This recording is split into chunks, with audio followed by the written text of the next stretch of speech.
जो अभी हम बेसिक मैथ्स की बात कर रहे हैं वो वाले मैथ्स की पार्ट की बात कर रहे हैं जो तुम बेसिक मिस्टेक्स करते आ रहे हो। ये वो मिस्टेक्स हैं, जैसे अभी मैंने ये क्वेश्चंस दिए थे तुम्हें, तो इन क्वेश्चन के अंदर सिंगल आंसर वाले क्वेश्चन है जिसके अंदर हमारे पास लीनियर इक्वेशन वन वेरिएबल है, या सिंपल मैथ सॉल्व करने वाला है जिसके अंदर सॉल्व करते तो एक ही आंसर आता, लेकिन अलग अलग बच्चे बैठे हैं तो अलग अलग स्टूडेंट्स ने अलग अलग आंसर निकाले हुए हैं इसके। इसका मतलब कुछ ना कुछ यहाँ पे कचड़ा कर दिया। उस कचड़े का नाम हमने रखा हुआ है alien maths. Alien maths basically वो मैथ्स जो हम नहीं सिखा रहे, तुम अपने आप ही कहीं से जनरेट करके किसी और प्लेनेट वाले लोगों से सीख रहे हो। अब वो वाला जो मैथ्स है ये मनगढ़ंत बातें नहीं है। तुम जो गलतियां कर रहे हो उन्हीं गलतियों को मैंने क्या किया होता है, एक लिस्ट बनाई हुई है कि भाई हाँ ये मिस्टेक्स हैं, हर बार बच्चे कर ही रहे हैं। अब मैं तुम्हें ये नहीं बता रहा कि ठीक क्या है, मैं पहले तुम्हें यह बता रहा हूं जो तुम गलत कर रहे हो, जो नहीं करना, और मैं साथ के साथ उसको रेक्टिफाई करता हुआ चलूंगा। ये बात समझ में आ रही है? सबसे पहले एक सिंपल बात करते हैं बच्चा, a प्लस बी के होल स्क्वायर का formula, a plus B raise to the power 2, इसका फॉर्मूला क्या होता है? हाँ जी बताओ। Plus 2ab, a square plus B square plus 2ab। लेकिन बहुत बार तुम्हें पता नहीं क्या तुम्हारे दिमाग में आता है, तुम यहां से इसे हटा देते हो। और ये ऐसा नहीं है कि सच में नहीं करते, बहुत सारे स्टूडेंट a प्लस बी के होल स्क्वायर को a square plus B square लिख लेते हैं। ये ध्यान रखना कि अगर कभी भी किसी की होल पावर है, it is not equals to a square plus B square. अगर मैं 2 स्क्वायर प्लस 3 का स्क्वायर करूं तो क्या ये 5 के स्क्वायर के इक्वल होता है? नहीं होता। 2 का स्क्वायर क्या बना? 4, 3 का स्क्वायर बना 9, और 5 का स्क्वायर क्या बना? 25। तो क्या हम इन्हें इक्वल लिख सकते थे? नहीं लिख सकते। तो इस तरीके से अगर लिख दोगे तो ये तो फिर इक्वल लिख दिया, वो गलत हो जाएगा। पहला तो यही ध्यान रखना है, ठीक है, कि a प्लस बी का whole square a minus B का whole square direct individually squares की फॉर्म में नहीं खुलता है। क्लियर है? अब मैंने एक लाइन लिखी है यहां पे, मतलब एक बेसिकली एक ax प्लस बी वाला जो फॉर्मेट लिखा है, यहां पर मैंने लिखा हुआ है ax plus B whole divided by a is equal to 1/2। मैं एक तुम्हें सिंपल क्वेश्चन जो मैंने अभी दिया था, मान लो इस टाइप का कोई क्वेश्चन है, 2x plus 3/2 is equal to 5, कुछ ऐसा है। अगर ऐसा क्वेश्चन है तो तुम में से किस किस बच्चे को लगता है कि मुझे ये 2 और 2 कैंसिल आउट कर देना चाहिए? किसी को नहीं लगता? किसी के तो अंतरात्मा में आवाज निकल रही है कि 2 और 2 कैंसिल हो सकता है। अरे वो कोई फर्क नहीं पड़ता, वहां लिखना और यहां लिखने की बात नहीं है। ये बताओ तुम में से किस किस के अंदर एक हलचल मची हुई है कि भाई काट ही दो, आसान हो जाएगा जीवन? नहीं कर रहा। और मैं अगर तुम्हारी अभी आंसर शीट्स उठा के देख लूं, कम से कम 10 बच्चों में से 4 बच्चे कर देते हैं इस 2 और इस 2 को काट देते हैं। ये 2 इससे कैंसिल क्यों नहीं हो सकता? क्योंकि यहां पर हमारे पास ये 2 सिर्फ इस x के साथ लगा हुआ है, लेकिन ये जो 2 है ये होल के नीचे है। समझ रहे हो? ये 2 उससे कैंसिल तब होगा अगर ऊपर वाला 2 ब्रैकेट के बाहर होता, और जैसे नीचे वाला 2 पूरी टर्म्स के नीचे है तो ही ये 2 ऊपर वाले से कैंसिल होगा। ये समझ रहे हो? जो नीचे वाला 2 है वो क्या है? वो पूरी दोनों टर्म्स के नीचे मिला जुला के है, दोनों का कंबाइंड डिनोमिनेटर है। इसी तरीके से अगर ऊपर वाला 2 भी दोनों के बाहर कंबाइंड फैक्टर होता तो मैं काट सकता हूं। अदरवाइज अगर कोई इसको कैंसिल कर देता है तो ये एलियन मैथ्स है, सरासर गलत हो जाएगा। ये बात समझ में आ गई है? तो ये मिस्टेक नहीं करनी है कि अगर इस तरीके से है तो ये कैंसिल आउट नहीं होंगे अनटिल और अनलेस ये जो है ये पूरे ब्रैकेट के बाहर ना हो। ये बात समझ में आ गई? फिर आता है हमारे पास कि अगर मेरे पास एक टर्म है, मान लो ऐसा है a/2 plus b is equal to 3, मान लो कुछ ऐसा। यहां पर मैं क्रॉस मल्टीप्लाई कर सकता हूं? क्या मैं यहां पे क्रॉस मल्टीप्लाई कर सकता हूं? नहीं कर सकता, बिल्कुल नहीं, बिल्कुल गलत है। लेकिन जो शांति से बैठे इंतजार कर रहे हैं कि कोई हाँ या ना कहे तो हम साथ में मिले सुर मेरा तुम्हारा कर लें, उनके दिमाग में क्या चल रहा है कि कर सकते हैं, है ना? मतलब अगर कोई यहां पर अब कॉन्फिडेंट वे से ये नहीं बोल सकता कि इसको क्रॉस मल्टीप्लाई नहीं कर सकते, तो तुम्हारे दिमाग में क्या चल रहा है कि हाँ कर लेते हैं, है ना? ये कॉन्फिडेंट रहो बेटा, यहां से क्रॉस मल्टीप्लाई क्यों ही करेंगे? क्रॉस मल्टीप्लाई सिर्फ तब होता है जब a by B is equal to C by D, दोनों तरफ होल के डिवाइड में कुछ हो, न्यूमरेटर बाय डिनोमिनेटर, बीच में कोई प्लस माइनस में टर्म नहीं है। अगर यहां 1 प्लस मैंने लिख दिया तो अब क्रॉस मल्टीप्लाई नहीं हो सकता। अगर यहां पर 1 माइनस 1 प्लस किसी भी साइड में कुछ प्लस या माइनस में इंडिविजुअल टर्म आ गई है तो वो क्रॉस मल्टीप्लाई नहीं होगा। क्रॉस मल्टीप्लाई करना है तो कैसे करूं? पहले एलसीएम लोगे। एलसीएम कैसे लेंगे? अपॉन 1 लिख दो इसका, एलसीएम आएगा 2, तो हमारे पास बना a plus 2b is equal to 3। अब देखो यहां होल के नीचे 2 है, वहां होल के नीचे कुछ नहीं है, इसका मतलब 1 है। अब मैं क्रॉस मल्टीप्लाई कर सकता हूं। ये बात समझ में आ गई? तो हम a plus 2b is equal to 3 into 2 लिख सकते हैं। क्लियर है? अब कुछ बच्चों को क्रॉस मल्टीप्लिकेशन और एलसीएम में डिफरेंस नहीं पता है। अब कैसे नहीं पता? अगर यहां पे मैंने लिखा है मान लो 3/2 और यहां लिख लेता हूं मैं 5/12, अब मैंने कहा इसे सॉल्व करो, तो काफी बच्चे क्या करते हैं 3 into 12 plus 5 into 2 whole divided by 2 into 12, इस तरीके से कर देते हैं। क्यों करते हैं? क्रॉस मल्टीप्लाई एलसीएम लेते हुए। क्या ये स्टेप ठीक है? क्या गड़बड़ है? एलसीएम ही अलग है, क्योंकि 2 और 12 का तो एलसीएम कितना आएगा, है ना? 2 और 12 का जब हम एलसीएम लेंगे 2 1s are 2 6s are, फिर 2 3s are 3 1s are, 3 2s are 6 6 2s are 12, तो एलसीएम कितना आएगा 12। ये 2 तो गलत आ गया। अब अगर 3/2 प्लस 5/12 का एलसीएम 12 आता है तो क्या करते हैं? 12 को 2 से डिवाइड करते हैं 6 6 3s are 18, प्लस 12 को 12 से डिवाइड करते हैं 1 1 इंटू 5 5। अब इसको हम सॉल्व करेंगे, जो भी आएगा आंसर आ जाएगा। तो जब एलसीएम लेते हैं तो यहां क्रॉस मल्टीप्लिकेशन नहीं होती है, वो एलसीएम की स्टेप होती है। और उसमें क्या होता है, अगर मान लो यहां पे 2 है, हाँ जी बेटा, बेटा आगे आके सेम वाली बात नहीं है। मैं सिर्फ यहां पे ये समझाना चाहता हूं कि अगर जो तुम क्रॉस मल्टीप्लिकेशन का मेथड समझ रहे हो इस एलसीएम वाले को, तो वो गलत है। ये क्रॉस मल्टीप्लिकेशन नहीं है, क्योंकि मैंने बहुत बारी बच्चों को देखा है कि वो डायरेक्टली क्रॉस मल्टीप्लाई करते हैं, डिनोमिनेटर भी नहीं लिखते हैं। मैं इस टाइम पे वो बात कर रहा हूं, जो स्टेप्स हैं तुम उनके अलावा कुछ और रैंडम तरीका करो। ये तरीका ठीक नहीं है अगर जो तुम बिना एलसीएम लिए करते हो।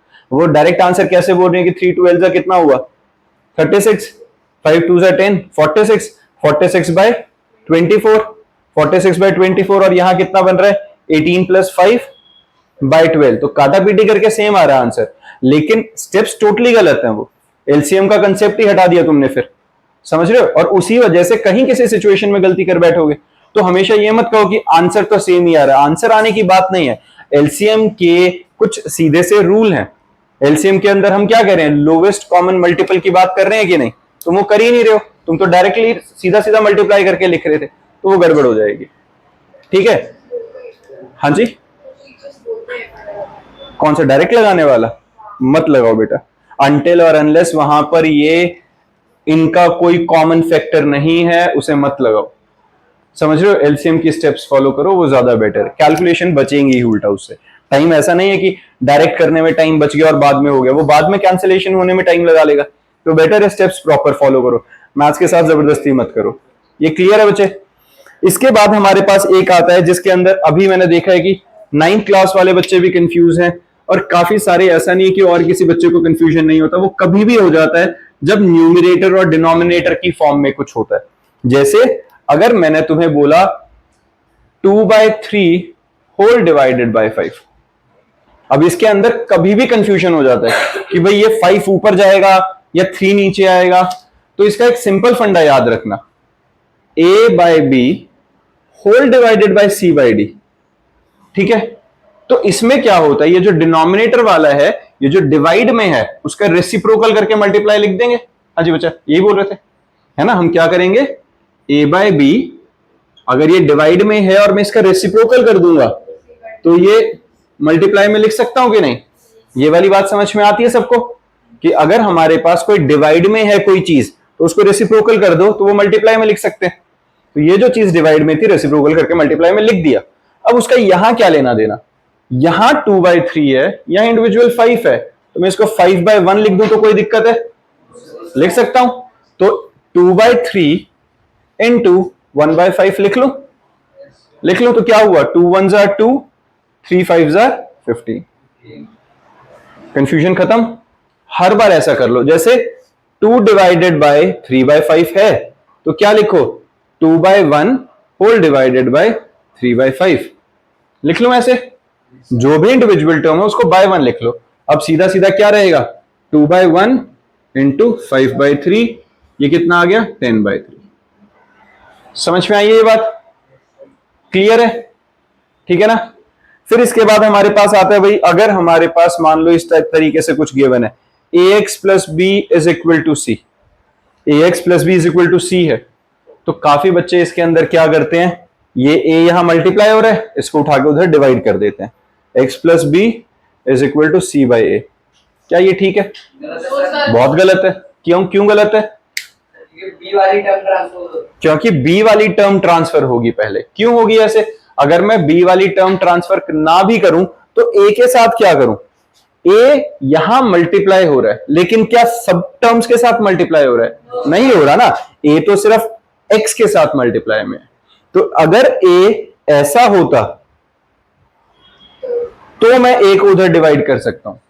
अगर ए पूरी टर्म के साथ कॉमन फैक्टर होता तो हम इसे डिवाइड कर सकते हैं, अदरवाइज हम क्या करेंगे, सबसे पहले b को ट्रांसफर करेंगे, ax जो b इधर प्लस है उधर जाके क्या हो जाएगा, माइनस। अब x की वैल्यू निकलेगी c माइनस बी बाई ए। किसी बच्चे को दिक्कत इसमें? ठीक है। फिर हमारे पास है, अगर मैं एक क्वेश्चन दूं तुम्हें, 5 plus 3 times a plus B, इसको सॉल्व करना है, तो बहुत सारा, ये तो मैंने बहुत ज्यादा कॉमनली करते हुए देखा है बच्चों को। अब मैं बता रहा हूं तो तुम आधे बच्चे ना पीछे बैठ के ऐसे सोच रहे होगे कि आदमी बेवकूफ बना रहा है, हम तो करते ही नहीं है। भाई तुम्हारे ही आंसर शीट्स में से, तुम्हारी ही प्रैक्टिस शीट्स के अंदर से निकाले हुए हरकतें हैं ये। काफी क्या करते हैं, 5 और 3 को प्लस कर देते हैं, 8a प्लस बी बन गया, मुबारक को सॉल्व कर लेंगे। और ये बहुत कॉमनली करते हो तुम। ये क्यों गलत है? क्योंकि बॉडमास के रूल के अकॉर्डिंगली, बॉडमास पता है ना सबको, उसमें पहले ब्रैकेट ओपन होता है, उसके बाद कहीं मल्टीप्लिकेशन डिवीजन वाला पार्ट स्टार्ट होता है, पता है ना, ये bracket open division multiplication BODMAS. तो उसमें एडिशन तो कहीं है ही नहीं शुरू में, वो तो बिल्कुल लास्ट में जाके आ रहा है बॉडमास के अंदर। तो तुम डायरेक्टली ऐड कैसे कर सकते हो इसे, वो टोटली गलत कंसेप्ट हो जाएगा। तो इसको सॉल्व करने का क्या तरीका है, पहली बात तो ये समझो, ये 3 टाइम्स a प्लस बी और ये 5 है, ये 3 क्या बता रहा है, ये क्या होता है 3, कोफिशिएंट। ये क्या होता है, कोफिशिएंट। ये किसका कोफिशिएंट है, दो वेरिएबल्स के सम का, a प्लस बी का। तो a प्लस बी का कोफिशिएंट और 5, क्या ये इक्वल बातें हैं? ये है ही नहीं इक्वल चीजें, तो हम इनको ऐड कर ही नहीं सकते। एक और चीज बताओ, अच्छा मुझे एक सिंपल सा एग्जांपल बताना, 5 गधे और 4 बिल्ली कितने हुए, 9। मुबारक को, बहुत अच्छे।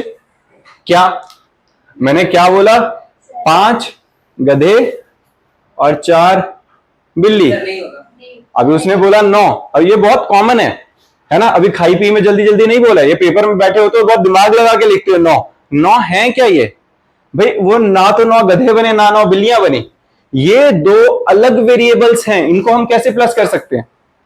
बात समझ में आई है? जब 2 अलग अलग वेरिएबल्स हैं तो हम कभी उन्हें ऐड या सब्ट्रैक्ट नहीं करेंगे। ये बात समझ में आ रही है? अगर x वाली टर्म्स हैं तो सिर्फ x वाली टर्म्स के साथ ही प्लस होंगी, y वाली टर्म्स हैं तो y वाली टर्म्स के साथ ही प्लस होंगी। क्लियर है? आपस में प्लस और माइनस सिर्फ कब होता है, जब वो लाइक टर्म्स होती हैं। अगर वो अनलाइक टर्म्स हैं तो इसका कोई आंसर नहीं है। 5 गधे और 4 बिल्लियां 5 गधे और 4 बिल्लियां ही रहेंगी, या एक नई यूनिट बना देते हैं 9 जानवर, है ना, लेकिन वो जानवर वाला पार्ट नहीं है यहां, तो उसे छोड़ देते हैं, सिंपल रखेंगे। ये अलग अलग वेरिएबल्स हैं तो उनको हम प्लस या माइनस नहीं कर सकते। ये बात ठीक है बच्चा? इसके बाद हमारे पास है और सोचो, और कोई डाउट्स है जो तुम्हें लगता है कि हाँ ये करना चाहिए कि नहीं, हर बार कंफ्यूजन होता है किसी के दिमाग में कुछ? अगर मेरे पास 2 raise to the power x plus 3 raise to the power x है, तो क्या मैं इसे 5 raise to the power x लिख लूं? नहीं लिख सकता। और अगर ये मल्टीप्लाई है तो लिख लूं 6 raise to the power x. वो क्यों बनेगा, मेरी बात समझो। इसको हम क्या कहते हैं बेटा? Law of exponents. एक्सपोनेंट्स में क्या है, अगर 2 raise to the power x plus 3 raise to the power x है, इसको हम कुछ भी नहीं लिख सकते, क्योंकि ये एग्जैक्टली उसी तरीके से सोचो। x की वैल्यू अगर 2 होती, क्या 2 की पावर 2 प्लस 3 की पावर 2 5 की पावर 2 होता है? नहीं होता, तो हम डायरेक्टली नहीं लिख सकते। तो अगर प्लस और माइनस में बेशक पावर सेम है, उनको हम इकट्ठे करके कभी नहीं लिखेंगे। ये बात समझ में आ रही है? लेकिन अगर ये मल्टीप्लाई में होता, तो मल्टीप्लाई का मतलब क्या हुआ? बेसिस अलग है, पावर सेम है। बेसिस अलग है, पावर सेम है, तो मैं बेसिस को मल्टीप्लाई करके whole raise to the power x लिख लूं तो कोई परेशानी नहीं है। क्लियर है? अगर मेरे पास 2 raise to the power x into 2 raise to the power y लिखा है, यहां पर क्या है? बेसिस सेम है, पावर अलग है, क्या होगा? ऐड हो जाएगा 2 raise to the power x plus y. ये बात समझ में आ गई है? किसी और को दिक्कत इसमें? और कोई है इस टाइप का जो तुम्हारे दिमाग में आ रहा है? जल्दी सोचो, कुछ है जो कंफ्यूजन का कारण बनता है कहीं पे? कुछ ऐसा जो तुम्हें रेशनलाइज करते हुए या किसी और स्टेप में प्रॉब्लम क्रिएट कर रहा है? देखो, अगर कंफ्यूजन होता है, एक और चीज, तुम्हें कितनों को लगता है कि जब हम क्वेश्चंस करते हैं तो जब टीचर का जहां मन करता है कर देता है एडिंग टू बोथ साइड, और तुम एडिंग करते हो तो मार्क्स काट लेगा, ये फालतू में गलत किया हुआ है। या कहीं पे भी एकदम से मन करेगा उसका लिख देगा multiplying and dividing by 2 both side, multiplying and dividing by 10 both side. करते हैं कि नहीं है? तो तुम्हें लगता नहीं है गलत होता है? मनमर्जी से मैं ऐसे कैसे क्वेश्चन के अंदर जब मर्जी 2 ऐड कर दूं, जब मर्जी 2 सब्ट्रैक्ट कर दूं, जब मर्जी 10 मल्टीप्लाई करूं, 5 मल्टीप्लाई करूं? ये गलत नहीं होना चाहिए। ये मनमर्जी का क्या लॉजिक है? कोई समझा सकता है इसे? देखो, मनमर्जी का लॉजिक क्या होता है? मैथ्स, पहली बात तो ये ध्यान रखना बच्चे, दुनिया में सबसे ज्यादा लॉजिकल कुछ है ना, मैथ्स है। इससे ज्यादा लॉजिकल कहीं नहीं है कुछ। मतलब इसमें दड़ा तुक्का नहीं है, जबरदस्ती कहीं नहीं है, बहुत सेंसिबल तरीके से हर चीज की जस्टिफिकेशन है। जब मैं कहता हूं कि adding to both side, adding to both side कैसे? मैंने कहा मेरा जो बॉडी वेट है, मान लेते हैं कि मेरा जो बॉडी वेट है और जो तुम्हारा बॉडी वेट है उसमें हाफ का डिफरेंस है। मान लेते हैं मेरा body weight, weight of Sumit is twice of weight of Aarna, मान लेते हैं, ठीक है। अब ये अगर ट्वाइस है, मैंने कहा भाई ऐसा है, एक काम करते हैं, एडिंग 10 बोथ साइड। क्या ये इक्वेशन ठीक है बेबी? क्या ये इक्वेशन ठीक है बेबी? पक्का? कैसे चेक करें? मान लो मेरा वेट था 80, मान लो आरना का वेट था 40, ठीक है, यही था। 2 इंटू 40 प्लस 10 कितना आया?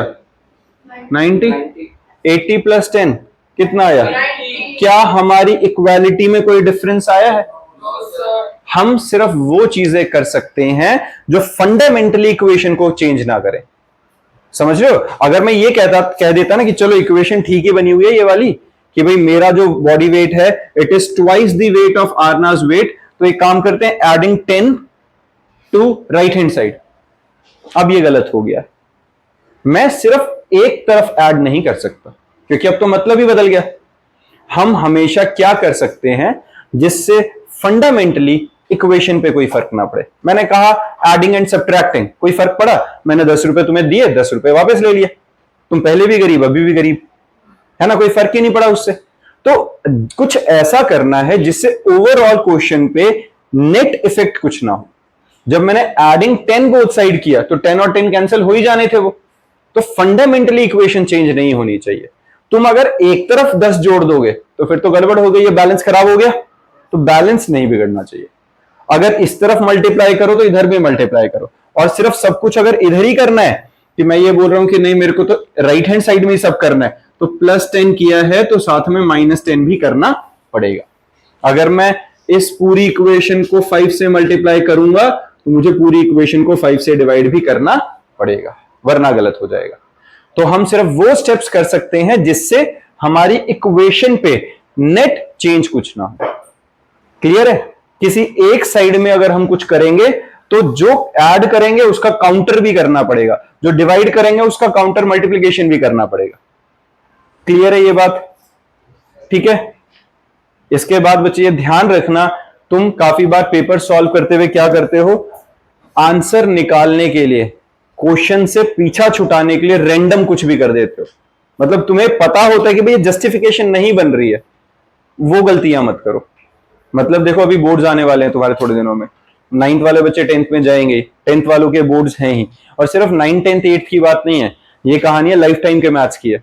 जब तक तुम उस चीज को जस्टिफाई नहीं कर पा रहे ना कि ये क्यों कर रहे हो, मतलब तुम गलत कर रहे हो। मैथ्स में कुछ भी इलॉजिकल नहीं मिलेगा तुम्हें। अगर तुम कर रहे हो, जैसे मैंने कहा तुमने इस तरफ को 10 ऐड कर दिया, तो मैं पूछ रहा हूं भाई 10 क्यों ऐड किया, तो तुम मुझे काउंटर करोगे सर माइनस भी तो किया, क्या फर्क पड़ रहा है, बिल्कुल जस्टिफाइड है। तुमने डिवाइड किया, तो मैंने कहा क्यों किया, तुमने कहा सर मल्टीप्लाई भी तो किया है, फंडामेंटली कोई फर्क नहीं पड़ रहा है, तो तुम कर सकते हो। लेकिन अगर सिर्फ मल्टीप्लाई किया तो उसका रीजन क्या है, क्यों कर रहे हो, मतलब समझ रहे हो, क्यों का आंसर होना चाहिए, वो इक्वेशन को डिस्टर्ब कर रहा है, खराब कर रहा है। तो तुम जो करो उसका रीजन तुम्हें पता होना चाहिए। बिना रीजन के अगर कर रहे हो तो वो एलियन मैथ्स हो जाएगी, मन मर्जी से कुछ इंट्रोड्यूस नहीं करेंगे। समझ रहे हो? क्या याद रखना है, अगर हम कुछ इंट्रोड्यूस करते हैं मन मर्जी से तो उसका काउंटर भी करना पड़ेगा वहीं पे, उसका नेट इफेक्ट नलिफाई करने के लिए उसका साइन चेंज करके, मल्टीप्लाई का डिवाइड करके, डिवाइड का मल्टीप्लाई करके सिंप्लीफाई करना ही करना पड़ेगा, वरना गलत हो जाएगा। क्लियर है? जिस बच्चे को इसके अलावा कहीं बेसिक मैथ्स के अंदर इशू आता है, इररिस्पेक्टिव ऑफ योर क्लास, कोई फर्क नहीं पड़ता तुम 10th में हो, 12th में हो या छोटी क्लास में हो, अगर तुम्हें लगता है कि बेसिक मैथ्स में प्रॉब्लम चल रही है, 1 या 2 दिन बैठ जाओ बच्चे मेरे साथ में, मॉर्निंग में मैं डेली आ ही रहा हूं तुम्हारे लिए, 1 या 2 दिन 3 दिन हम लगाएंगे तो ये तुम्हारी बेसिक मैथ्स सॉर्टेड हो जाएगी। अगर इसको खींचतान करके बोर्ड्स तक लेके चले गए तो 10th पे तो बहुत मेहनत कर लोगे, लेकिन फाइनल स्कोर नहीं निकल पाता है फिर। ठीक है, चलो बाय बाय।